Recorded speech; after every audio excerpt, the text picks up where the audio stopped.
সবাইকে স্বাগতম। আজকে আমরা যথারীতি পার্ট 2 এ তোমাদের মাঝে এসেছি প্রিয় শিক্ষার্থীরা। সাজেশনে পার্ট 1 থেকে 13 পর্যন্ত পার্ট 1 এ রয়েছে, আমরা পার্ট 2 এ তোমাদের মাঝে এসেছি। পার্ট 2 এ 14 নম্বর প্রশ্ন, আমরা পার্ট 1 এ অবশ্যই 1 থেকে 13 পর্যন্ত দেখে আসবো। tan এ সমান √1 মানে sin স্কয়ার যদি হয় সমান কত হবে? তো প্রিয় শিক্ষার্থীরা, এখানে যদি আমাদের এখানে আসলে tan এ হতো, tan a 1 minus cos tan square মানে 1 মাইনাস সাইন স্কয়ার মানে হলো কস স্কয়ার।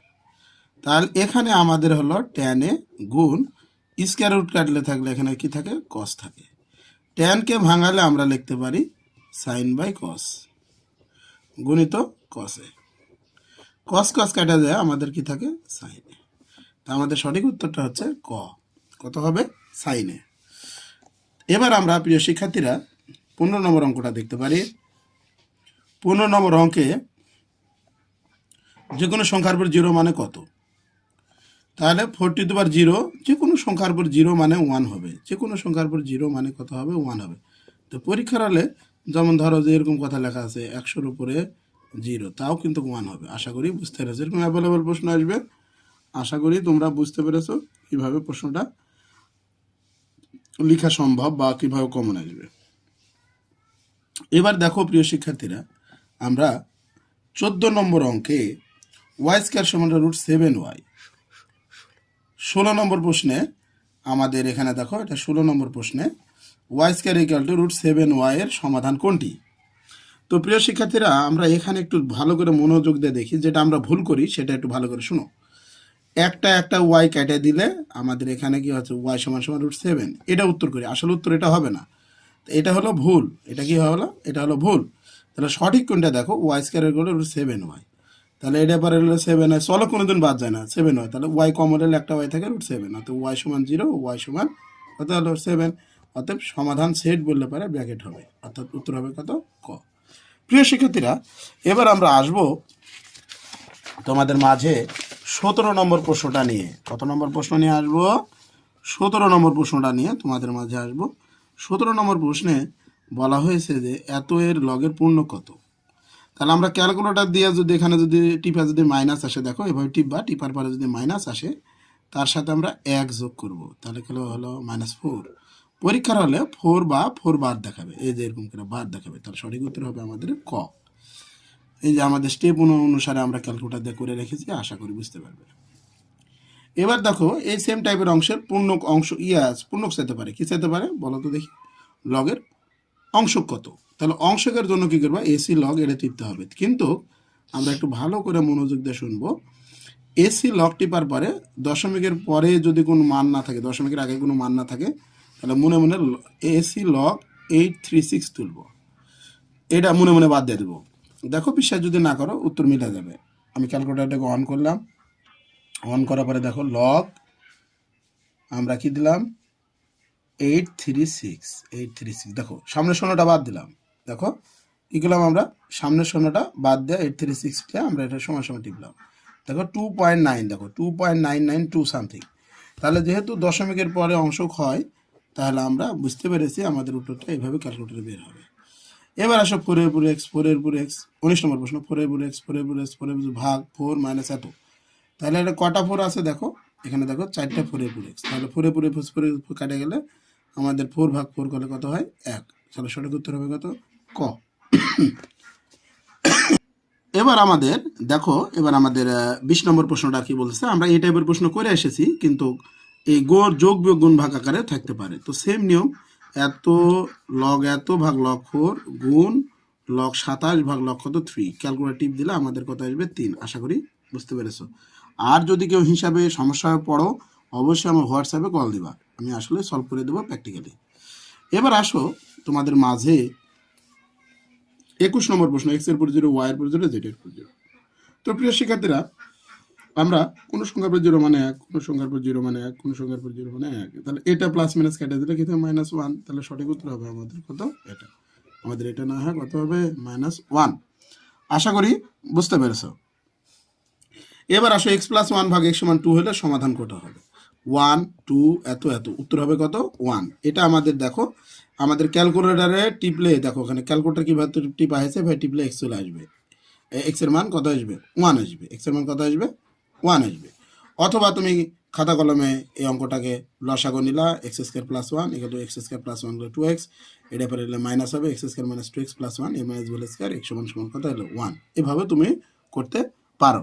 তো এবার দেখো পরে, এবার আমরা দেখতে পাচ্ছি 23 নম্বর প্রশ্ন। ওই একই টাইপেরই প্রশ্নের অনেকে ভাবতে পারে, এই প্রশ্নটার অনেকে ভাবতে পারে যে এটার এটা কাটা গেলে এটা 1 বাই এক্স সমান সমান এক্স এর মান 1। আসলে তাই হবে না। দেখো চলক কোনোদিন বাদ যায় না। দেখো সঠিকটা নিচে আমরা করে দিয়েছি এক্স, তাহলে এখানে যদি আড়াআড়ি গুণ করে দিই এক্স ইন্টু এক্স মাইনাস 4, আর এই পাশে কি আছে? এক্স মাইনাস 4, তাহলে x square minus 4x x minus 4।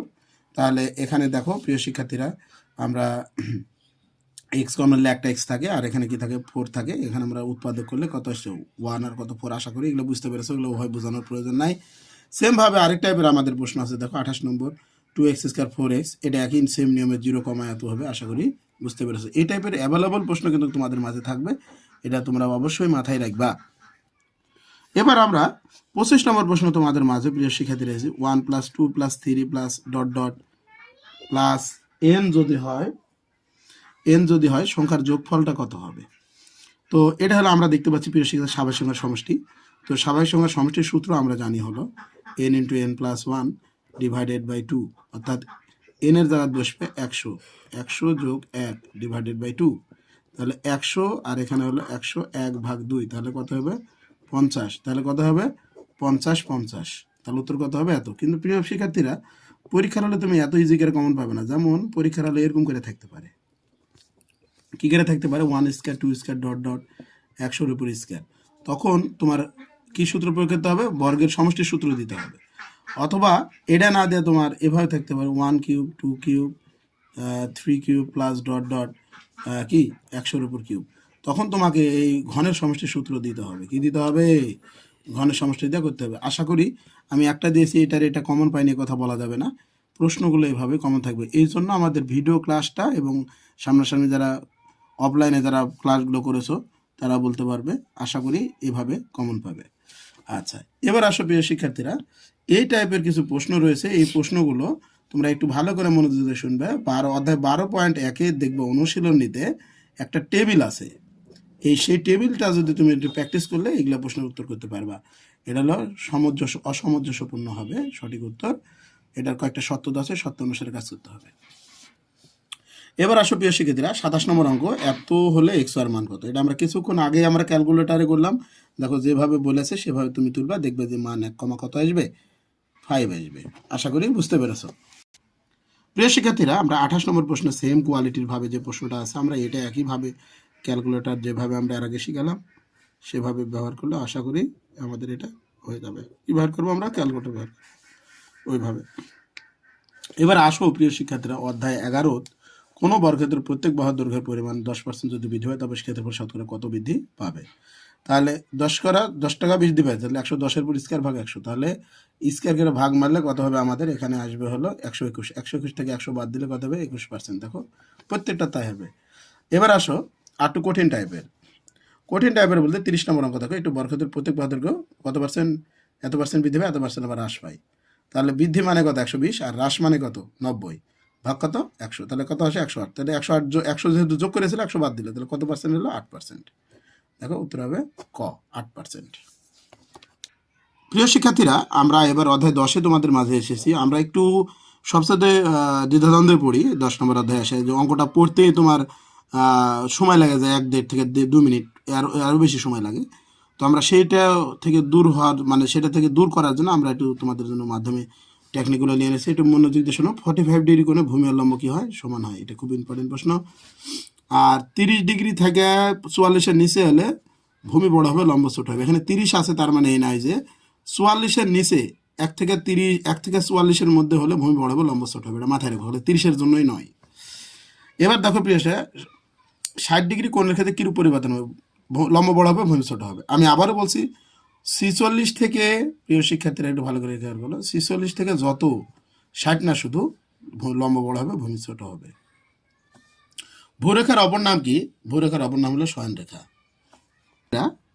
প্রিয় শিক্ষার্থীরা, এবার আমরা তোমাদের মাঝে এই 10 অধ্যায়ের উপরে 30 ডিগ্রি কোণ থাকলে উন্নতি কোণ, 30 ডিগ্রি কোণে যদি এমসিকিউ উন্নতি কোণ থাকে তাহলে সেক্ষেত্রে হবে উচ্চতা ইজিক্যাল টু দূরত্ব ভাগ √3।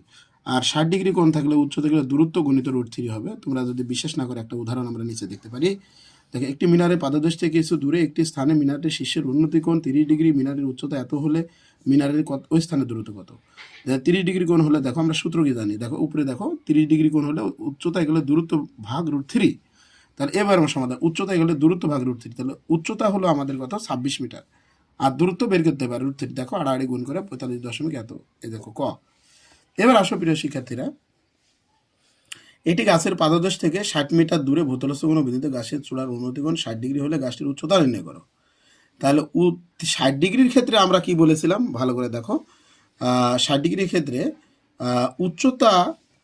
উচ্চতা ইজিক্যাল টু দূরত্ব গুণ √3 হবে। তাহলে এখানে দূরত্ব কত? 20 গুণ √3 মান কত? এত। তুমি হিসাব করে দেখো 34 কত আসবে? 34.64 আসবে। আশা করি বুঝতে পেরেছো। প্রিয় শিক্ষার্থীরা, আমরা এবার আসেছি 37 নম্বর প্রশ্নে। 37 নম্বর প্রশ্নে দেখো, এটা ভূতল আছে, ভূতল উপরে θ1 θ2 আছে। তো এটা আমাদের এক্সাম্পল হিসেবে দেওয়া আছে, যে কোনোভাবে প্রশ্ন আসতে পারে। তা θ1 ভূতলের উপরই কোণকে উন্নতি কোণ বলে, ভূতলের নিচের কোণকে অবনতি কোণ বলে। এই টাইপের প্রশ্ন অবশ্যই আসবে। আরেকটা প্রিয় শিক্ষার্থীরা একটু মনোযোগ দিয়ে শুনবা, সেটা হলো সম্পূর্ণ বিচ্ছিন্ন না হয়ে ভূমির সাথে কত ডিগ্রি কোণ? 30 ডিগ্রি কোণ উৎপন্ন করলে ভূমি হতে ভাঙা অংশের দৈর্ঘ্য বা দূরত্ব কত?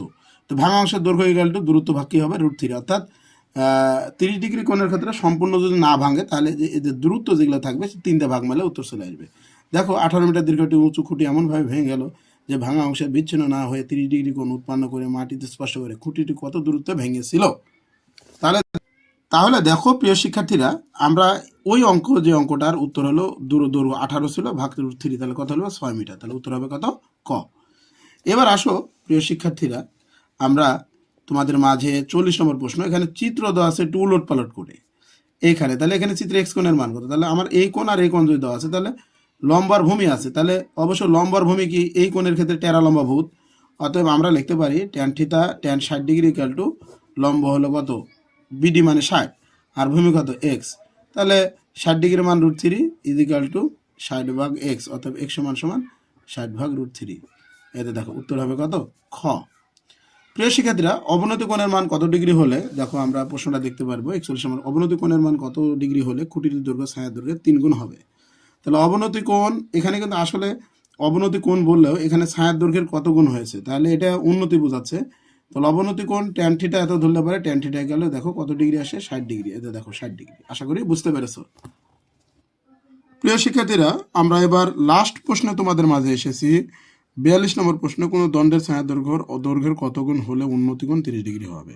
তো tan θ ইকুয়াল টু টেরা লম্বা ভূত h/x ধরলাম, 30 ডিগ্রির মান বসালে দেখো x এর কত গুণ হচ্ছে? √3 গুণ হচ্ছে। প্রিয় শিক্ষার্থীরা, আমরা আমাদের এই 42টা প্রশ্ন করলেই হয়ে যাবে। তারপরেও আমরা তোমাদের মাঝে পার্ট 3 নম্বর ক্লাসে আজকেই হয়তোবা আমরা 16 অধ্যায়ের উপর আর সূত্র অধ্যায়ের উপর আবার কমপ্লিট ক্লাস দিয়ে তোমাদের 30টি প্রশ্ন কিভাবে অনুরূপ প্রশ্ন কমন হবে সেটা তোমাদের মাঝে উপস্থাপন করব। সামনে ক্লাসে স্বাগতম জানিয়ে আজকের মতো শেষ করে দিলাম। আল্লাহ হাফেজ।